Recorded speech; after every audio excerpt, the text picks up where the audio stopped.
Imaginez que les verres de votre maison s'entrechoquent, que des livres tombent des étagères et que les lumières s'éteignent et se rallument. Qu'est-ce que c'est? Le tournage de la prochaine partie de Paranormal Activity? Non, c'est un tremblement de terre de magnitude 5. La magnitude est la quantité d'énergie sismique libérée pendant un tremblement de terre. Elle est mesurée selon l'échelle de Richter, ou selon l'échelle plus précise MMS, Moment Magnitude Scale, créée par Thomas Hanks et Hiro Kanamori. Selon l'EMM, par exemple, l'explosion souterraine d'une bombe nucléaire d'1 mégatonne provoquera un séisme de magnitude 6. Lorsque la magnitude est augmentée de 1, l'énergie du tremblement de terre est multipliée par 32. Mais un tremblement de terre massif peut-il créer un trou noir? Quelle magnitude faudrait-il pour détruire l'univers?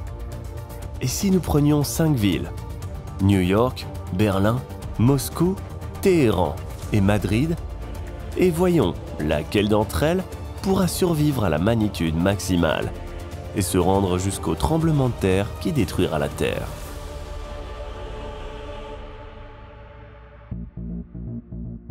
Quelle est la magnitude maximale? En théorie, une magnitude 46 libérerait une énergie 1000 fois supérieure à la masse de l'univers observable. Cela sera suffisant pour inverser son expansion. Les galaxies changeront de trajectoire et se dirigeront vers le centre de l'univers. À un moment donné, le Big Bang se produira, mais à l'envers. L'univers entier, y compris la Terre et nous, cessera tout simplement d'exister.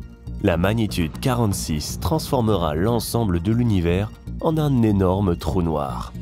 Les scientifiques ne savent pas si quelque chose peut causer une telle magnitude dans l'espace. Très probablement, c'est impossible. Et c'est une bonne chose.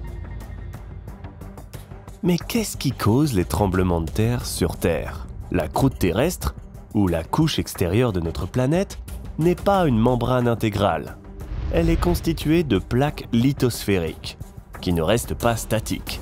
Au plus profond de la Terre, le magma est chauffé et s'élève ensuite et entre en collision avec la croûte terrestre. Les flux de magma mettent les plaques lithosphériques en mouvement. Lorsqu'une plaque entre en collision avec une autre, l'énergie de cette collision provoque les fluctuations que nous appelons un tremblement de terre. Voyons ce qui arrivera aux villes lors d'un tremblement de terre de magnitude minimale. Les New-Yorkais deviennent nerveux. Des répliques sont ressenties dans les gratte-ciel de Manhattan. Les fixations de l'unisphère dans le Queens ne peuvent pas le supporter. Ils se détachent et roulent dans le parc jusqu'à ce qu'ils se coincent dans des arbres. Sur le Plaza Major de Madrid, les flèches d'ardoise se fissurent. Les touristes commencent à paniquer. Les habitants des maisons à panneaux de Berlin peuvent entendre un craquement terrifiant. Et pris de panique, courent dans les rues. À Moscou, les cloches de l'église commencent à sonner d'elles-mêmes. Et à Téhéran, quelques vieux bâtiments s'effondrent. Mais une magnitude comprise entre 5 et 5,9 n'aura pas de conséquences graves.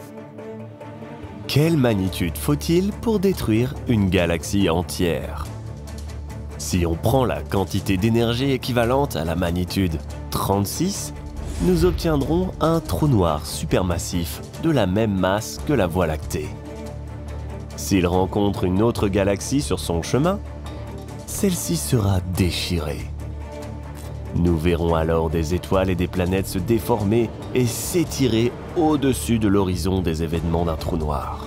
Le rayonnement provenant du trou noir à cet endroit dispersera les nuages de gaz galactique.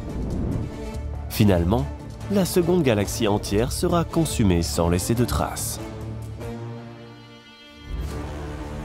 Mais revenons à la Terre et voyons quelle magnitude de tremblement de terre peut causer les premières destructions sérieuses.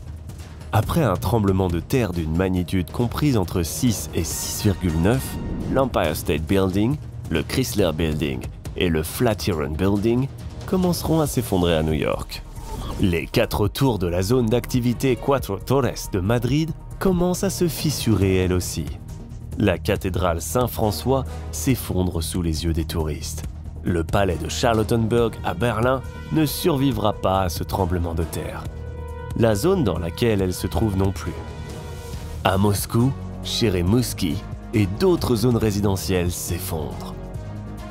Leurs habitants sont désormais coupés du centre-ville. Le métro est inondé par la rivière Moscou. Pendant ce temps, à Téhéran, il ne s'est presque rien passé. Plusieurs fissures sont apparues sur le principal bâtiment universitaire de la ville. Un tremblement de terre d'une magnitude comprise entre 6 et 6,9 provoquera les premières destructions importantes. Nous connaissons déjà la magnitude qui peut détruire l'univers et la galaxie. Et pour détruire le Soleil, il suffit d'atteindre la magnitude 25. Si cela se produit, l'énergie libérée sera de l'ordre de 10 puissance 35 mégatonnes d'équivalent TNT. La même quantité est libérée dans une explosion de supernova. Avant d'exploser, le Soleil augmentera de taille au point de consommer Mercure, Vénus et peut-être la Terre. Puis il perdra son enveloppe, ne laissant que le noyau, une étoile naine blanche. Lorsque le noyau aura accumulé suffisamment de masse, 1,44 de la masse du Soleil, une explosion se produira, équivalente à une magnitude de 25. Il est terrifiant d'imaginer ce qui arriverait à la Terre lors d'un tremblement de terre de cette magnitude. Heureusement, la force des tremblements de terre est limitée sur notre planète. Elle dépend de la longueur de la fracture entre les plaques lithosphériques et de la capacité de la plaque à stocker l'énergie accumulée lors d'une collision. Par conséquent, la magnitude maximale possible d'un séisme sur Terre est de 9,5. Mais même une magnitude beaucoup plus faible est suffisante pour détruire des villes sur notre planète. Tous les bâtiments en briques de New York, y compris ceux de Brooklyn Heights, tombent en ruine. Le célèbre pont de Brooklyn s'effondre, brisé en deux. Les tunnels du métro sont remplis de débris provenant de l'effondrement des toits. Les personnes qui tentent de quitter la ville en voiture ne peuvent pas les contrôler en raison des violentes secousses. Dans la capitale de la Russie, Moscou, des gratte-ciels sont démolis. 2 fractures profondes apparaissent dans les parties centrales et sud de la ville. La ville se divise en 2 parties. À Téhéran, la tour Azadi s'effondre. Et le bâtiment le plus résistant au tremblement de terre de la ville, la tour internationale, ne peut pas résister aux secousses d'une telle force et se fend en 2. Madrid et Berlin ne sont plus sur la carte. Elles n'ont pas survécu à un tremblement de terre de magnitude 8,9. Il nous reste 3 villes. Laquelle d'entre elles survivra au plus puissant des tremblements de terre? Très bien. Voici la magnitude de 9, au maximum possible sur Terre, 9,5. Tous les bâtiments de la partie continentale de New York sont complètement détruits. Et Manhattan s'enfonce dans l'eau. À Moscou, de violentes secousses et de profondes fractures font glisser une partie de la ville sous l'autre. La moitié de la capitale russe va fondre en magma bouillant sous la croûte terrestre. À Téhéran, d'autres zones sont démolies et toute la plomberie et les communications tombent en panne. Dans cette bataille, Téhéran s'est avéré être le mieux préparé. Il y a des survivants dans la ville qui pourront assister au dernier tremblement de terre sur Terre.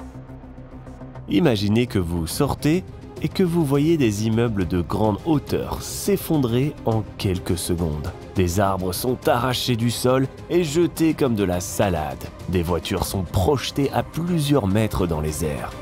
Que se passe-t-il? Vous assistez au tremblement de terre qui va détruire la Terre. Sa magnitude est de 19. Vous observez les fractures sur la Terre qui deviennent de plus en plus grandes et profondes. Notre planète est littéralement mise en pièces. Maintenant, au lieu de la Terre, des fragments et des débris spatiaux orbitent autour du Soleil. Le tremblement de terre maximum qui pourrait se produire sur notre planète est de la moitié de la magnitude qui nous est fatale. Mais que se passe-t-il si les gens font accidentellement trembler la Terre un peu trop. Lors de la finale de la Coupe du Monde de la FIFA, en 2018, les supporters mexicains étaient si excités par la victoire de leur équipe qu'ils ont sauté dans le stade à un tel point que les sismographes de Mexico ont détecté des fluctuations de magnitude 2. Que se passerait-il si toute la population mondiale se rassemble en un seul endroit et saute simultanément? Écrivez vos pensées dans les commentaires, abonnez-vous à la chaîne et rendez-vous dans la prochaine vidéo.